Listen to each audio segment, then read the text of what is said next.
Dieu. Bonjour encore à tout le monde. Nous allons prendre notre texte de méditation dans 1 Roi, le chapitre 11, verset 14.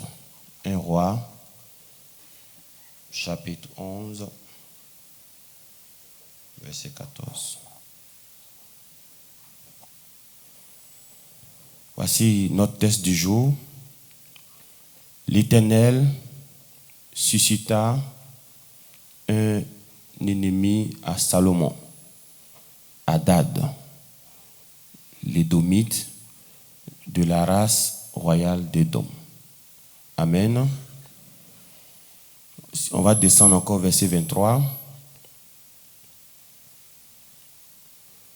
Dieu suscita, qui encore?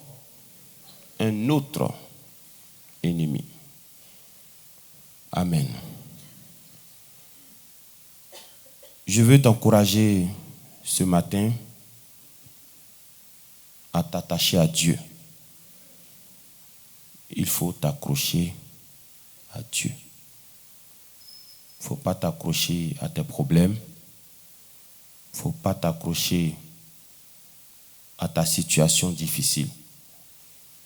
Il faut penser à Dieu. Même si la situation se complique, je t'en prie, garde les regards sur Dieu. Parce qu'il va y avoir toujours des situations. Vous avez vu la même eau sur laquelle Pierre avait la capacité de marcher hier, la même eau a failli le noyer. Tout simplement parce qu'il a détourné ses regards. L'objectif de tes problèmes, c'est de t'amener à détourner les regards de Dieu. Les problèmes souhaitent que tu partes chez le marabout, chez le féticheur. Les problèmes souhaitent que tu maudisses Dieu, comme la femme de Job avait souhaité que son mari maudisse Dieu et puis qu'il meure. Mais nous bénissons le Dieu de Papa Florent qui est descendu sur la terre pour nous donner la solution. Pour ne plus que tu aies ces genres de pensées. Le texte que tu viens de voir, il s'agit de Salomon. Il s'agit d'un homme. C'est vrai, il était roi, mais il est homme comme toi, il est homme comme moi. Dieu lui a fait la grâce de le voir 2 fois. Il a eu 2 apparitions de la puissance de Dieu. Dieu s'est révélé à lui de façon claire 2 fois. Mais après, il a fait tout ce qui est contraire à Dieu. Si dans ta vie, des ennemis s'élèvent, Dieu peut les mettre à terre.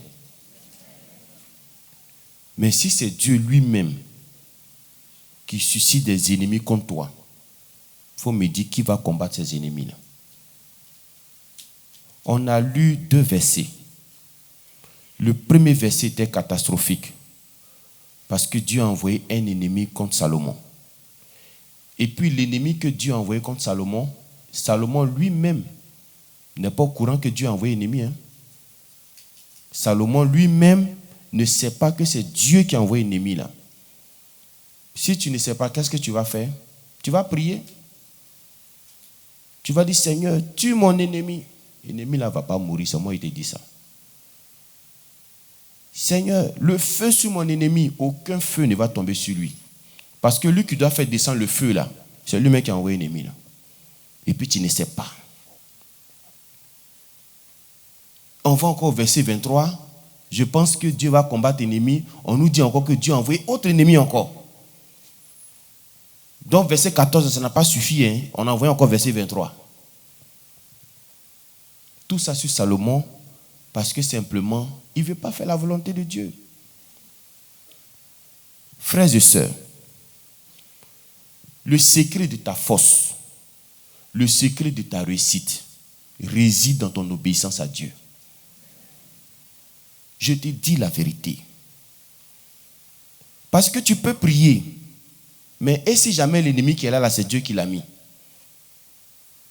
Lorsque j'ai lu le récit de Elkana avec de ses deux épouses, Anne et Pénina, qui n'enfantaient pas, c'est Anne qui l'a rendu stérile.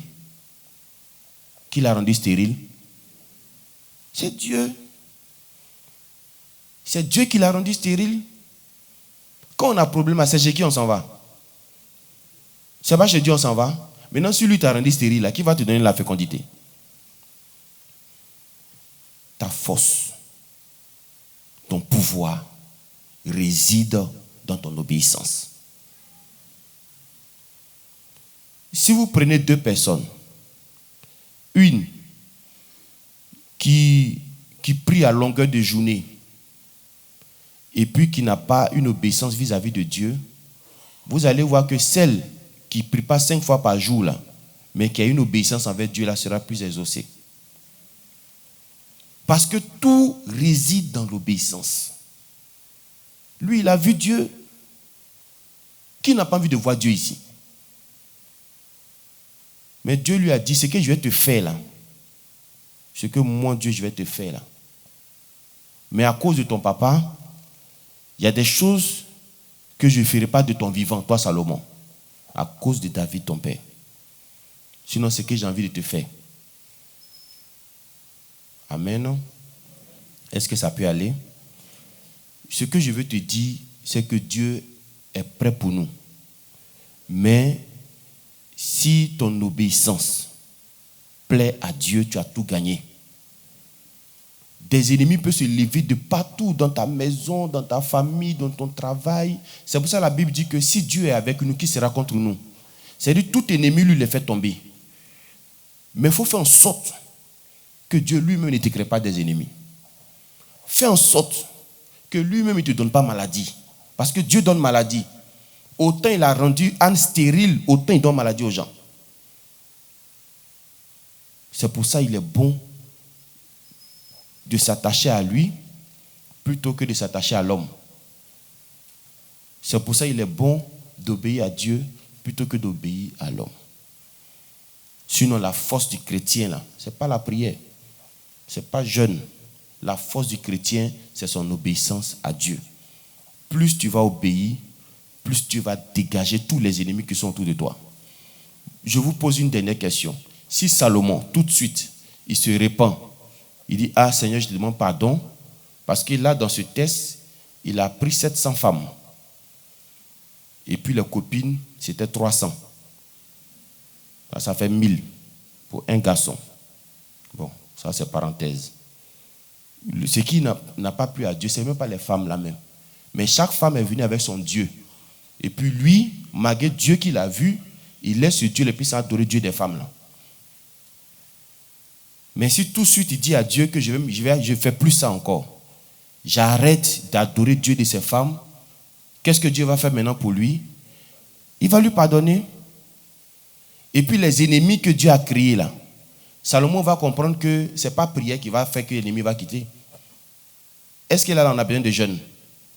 Est-ce qu'on a besoin de prière? De quoi on a besoin? C'est tout. Il dit, je ne fais plus ça à partir d'aujourd'hui.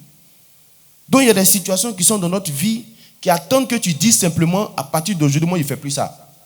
Et puis tu vas voir, ça va changer. Est-ce que ça peut aller? Est-ce que tu me comprends? Il y a des situations qui sont dans la vie de certaines femmes-là, attendent que tu arrêtes de lancer les mamites à la maison.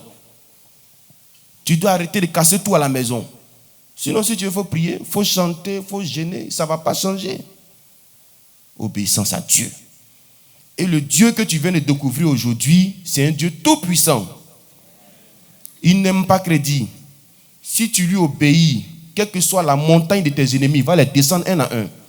C'est moi qui te dis ça. Il va les descendre un à un. Même si ton problème est gros sur ton dos, il va faire descendre ça. Tout ce qu'il attend, il faut lui dire oui seulement. Tout ce qu'il va te présenter, dis-lui oui. Et puis tu vas voir comment il va marcher avec toi. Que Dieu soit avec nous. Que Dieu nous bénisse. Amen.